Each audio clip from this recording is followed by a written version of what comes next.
To leave it there with you, Anna Malkokin in Toronto. Thanks so much. I actually want to turn to someone who's spent a lot of his life talking about transportation.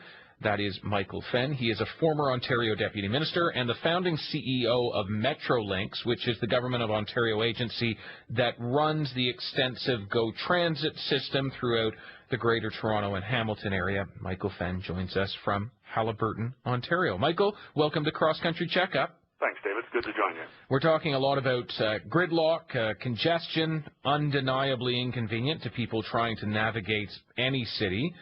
What is the impact on a city's economic functioning?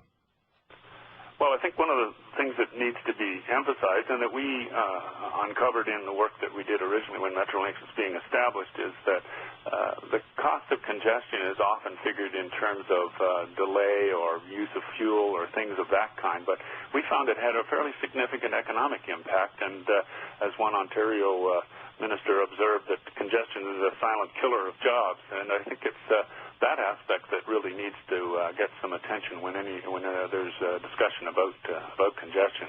Just to cite a couple things that I recall, we concluded that the congestion impact in the Greater Toronto and Hamilton area was about $3.3 billion at that time, but in addition to that, the economic impact was about 2.7. So the combined impact was more like $6 billion, and we projected it was going to more than double over time. And that's similar experience in Montreal. A little older data had the same sorts of numbers, and the ministers of transportation did a Canada-wide survey and came to much the same conclusion. So I think it's important that we understand the non-transportation impacts of congestion. The C.D. Howe Institute, in fact, was challenging some of those numbers recently and said that in the Greater Toronto and Hamilton area, at least that number might be as large as $5 billion in terms of the economic impact, in addition just to the cost of congestion delay. Big numbers you're throwing out there. We've been talking throughout this program about alternatives. We've had Uber, auto share, car sharing, carpooling, ride sharing, a whole bunch of options, driverless cars. Do you see any of these alternatives actually improving congestion?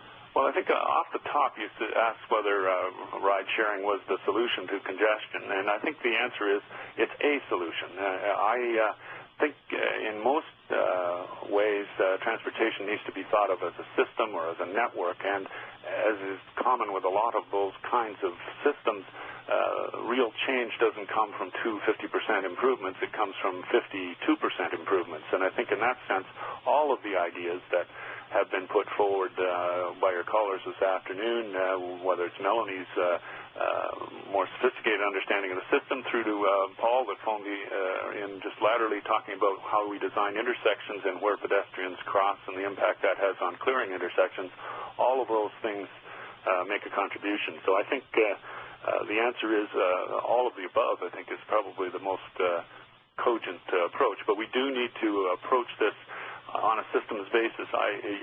Another thing you mentioned, which I thought was a good point, was that the system can run like a garden hose, and the transportation system, particularly the highway network, is designed for a certain capacity. Once it exceeds that capacity, we get gridlock. But below that capacity, it does run like a garden hose, as long as we design in all the kinds of improvements that increasingly technology makes possible for us. So I think we can have a well-running transportation system. We invested a lot of money, for example, in high-occupancy vehicle lanes, and we're having the Pan Am Games in the Toronto area this month. And one of the things I think it's demonstrated is we put a fairly significant investment into high-occupancy vehicle lanes, and if we added what California has added, which is a tolling system, so they call them hot lanes, high-occupancy vehicles and toll lanes, you can get full capacity out of those investments. And that's really what the issue was in Vancouver. Are we getting the right value for our transportation dollar? And I think we need to think of it in those terms. Yeah, you're mentioning some places where you see solutions. What are some other cities that have figured out good ways of addressing congestion?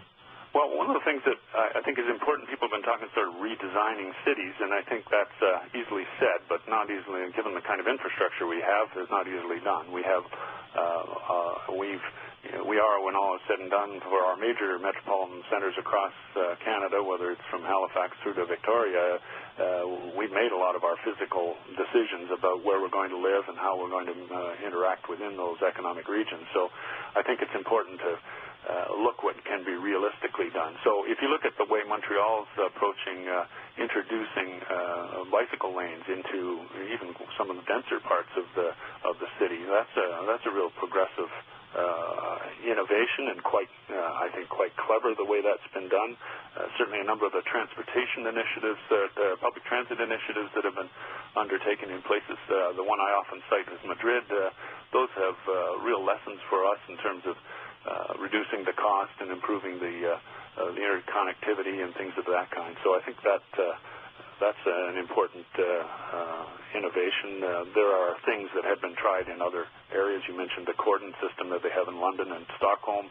I think one of the things that I'm a big fan of is carrots rather than sticks in these situations. I don't think congestion should be used as a club to make people take transit. I think transit should be so attractive that people choose to take it. And one of the challenges we have, and I think in some respects one of the car share trump cards, is the convenience of the first, what we call in the business, the first 400 meters, the distance from your front door to the transit stop or to the transportation network, rather than going out into the driveway and taking your car. If you can get past that convenience, I think you can make some real strides.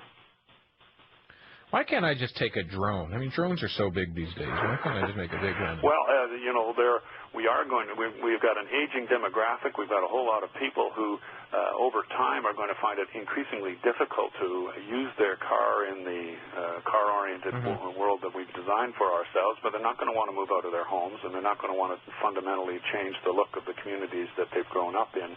So I think things like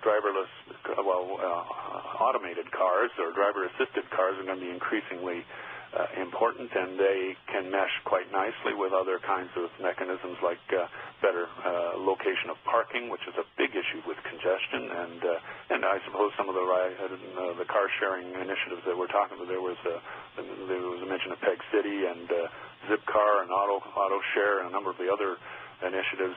Certainly the commercial world is taking interest in them. They're buying them up and they're converting them to a more commercial format. So I think all of those things would make a contribution to this. Fascinating future possibility. Yeah. Michael Fenn, the founding CEO of Metrolinx. Thank you. It's been my pleasure. Michael is in Haliburton, Ontario. You are listening to Cross Country Checkup. You can reach us and